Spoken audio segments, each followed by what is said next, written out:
আনাস ইবনু মালিক রাদিয়াল্লাহু আনহু থেকে বর্ণিত, তিনি বলেন, আমরা মসজিদে রাসূলুল্লাহ সাল্লাল্লাহু আলাইহি ওয়াসাল্লামের সঙ্গে বসা ছিলাম। এমন সময় এক ব্যক্তি উটের ওপর চড়ে এসে মসজিদে প্রবেশ করল। সে উটটিকে বসিয়ে তার সামনের পা বেঁধে দিল। তারপর বলল, তোমাদের মধ্যে মুহাম্মদ কে? তখন রাসূলুল্লাহ সাল্লাল্লাহু আলাইহি ওয়াসাল্লাম সাহাবীদের মাঝে বসে তার বাহুর ওপর ভর দিয়েছিলেন। আমরা বললাম, এই যে সাদা চেহারার ব্যক্তি যিনি হেলান দিয়ে বসে আছেন। লোকটি বলল, হে আব্দুল মুত্তালিবের পুত্র। রাসূলুল্লাহ সাল্লাল্লাহু আলাইহি ওয়াসাল্লাম বললেন, আমি তোমার প্রশ্নের উত্তর দেওয়ার জন্য উপস্থিত আছি। লোকটি বলল, আমি আপনাকে কিছু জিজ্ঞাসা করব এবং প্রশ্নে কঠোর হব। আপনি আমার উপর রাগ করবেন না। রাসূলুল্লাহ সাল্লাল্লাহু আলাইহি ওয়াসাল্লাম বললেন, তুমি যা ইচ্ছা জিজ্ঞাসা করো।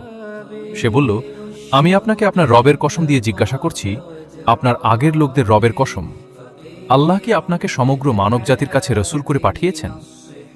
রাসূলুল্লাহ সাল্লাল্লাহু আলাইহি ওয়াসাল্লাম বললেন, আল্লাহ কসম, হ্যাঁ।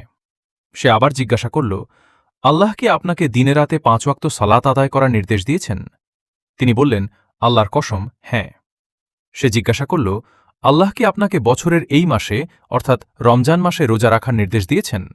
তিনি বললেন, আল্লাহর কসম, হ্যাঁ।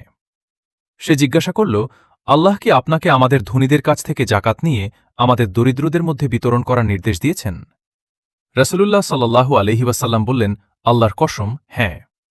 তখন লোকটি বলল, আপনি যা নিয়ে এসেছেন আমি তার উপর ঈমান আনলাম, আর আমি আমার গোত্রের পক্ষ থেকে তাদের কাছে বার্তাবাহক হিসেবে এসেছি। আমি দিমাম ইবনু সালাবাহ বনি সাদ ইবনু বকর গোত্রের একজন। সহিহ বুখারী, কিতাবুল ইলম, হাদিস নম্বর 63।